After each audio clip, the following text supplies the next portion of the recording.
My dear sisters and brothers, oftentimes I hear it said, I'm sure it's your experience too, that God has made us to be happy. Really? I wonder. It's true that God made us in order to love Him and serve Him, and thereby find happiness or truly joy.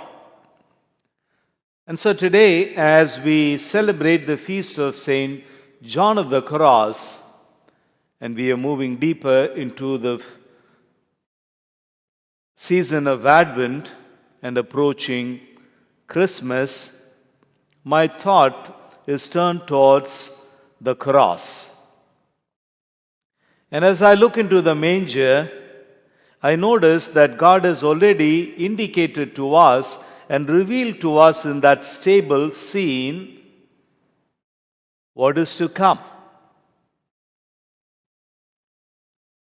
The little babe that is laid in the manger, we noticed, is bound with swaddling clothes. Bound, that is the key word.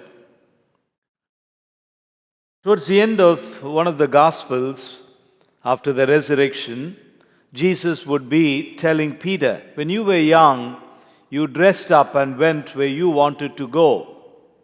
But when you grow up, you will be bound and led to where you would rather not go. This child is bound for something that you and I would rather not venture out to. When every baby is born to live, this child alone, it seems, was born to die. Look at the babe laid in the manger. And that is the scene, the setting for fodder, food for animals. And when Luke lays a child in that manger and paints that scene for us, he's indicating to us that that baby comes as food for a hungry world. And by the way, it all happens in Bethlehem, and Bethlehem literally means the house of bread. And so the subliminal message is that this is the bread come down from heaven. And when you are bread, you are bound to be broken or sliced. How else do you shape bread? It doesn't make sense, a bread that is whole. Bread is always broken. And this body was formed in order to be broken for us. A reminder that happens at the Eucharistic table day after day after day. And so bound and broken. And then we always decorate Christmas scenes with so many Christmas trees, decorated with beautiful lights, very romantic, right? And now we have those stardusts, all of them moving.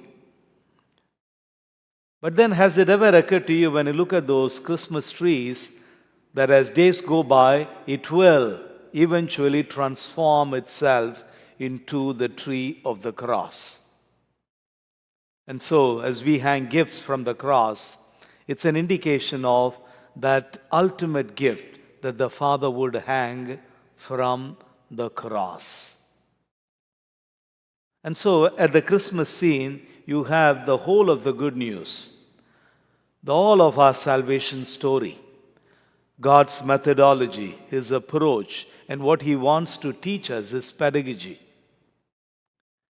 That this was one child that was born to die. That he would be bound and led to where many would not venture to. And he would go like a sheep led to the slaughterhouse. And that his body would be broken and his blood shed, all out of love for us. So the next time you see a Christmas tree, don't think of me, but think of this little child who will someday hang from that tree of the cross as that Christmas tree lends itself to grow into the tree of the cross, a tree that bears the ultimate gift for us, the gift from God. And so you see, when you look at the cross, all we can say is that one verse from John 3:16. For God so loved the world. It's not about quantity, it's about the quality, the manner in which God loved. That boundless love, that abundance of love, that selfless love, sacrificial love, that He gave His only Son. And that Son loved us so much that He would hang between heaven and earth so willingly, all out of love for us. And so the question is, are we trying to be happy in life? Or are we trying to do all we do with joy? And also welcome and embrace the crosses. My heart goes out to those that are hurting physically, emotionally, or spiritually, or even socially, problems in families. As you work out of those problems and find a way out of it, I hope you will unite your troubles, your pains, and persecutions with that of this child that was born to die. Not to enjoy, but to suffer and to give his life as a ransom for you and for me.